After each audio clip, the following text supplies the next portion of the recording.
Hello everyone, welcome back to our sharing community, and it is Daily Vocab.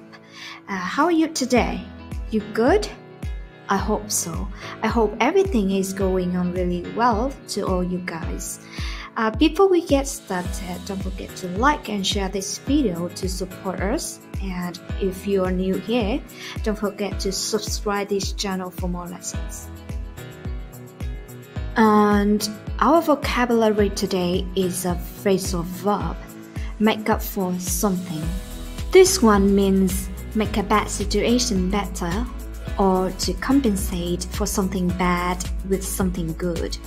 For example, she gave him a bottle of wine to make up for missing his birthday.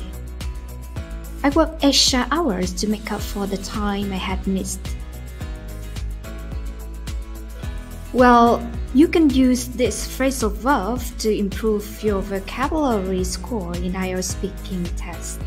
For example, in the examiner may ask you a question like, do you like reading?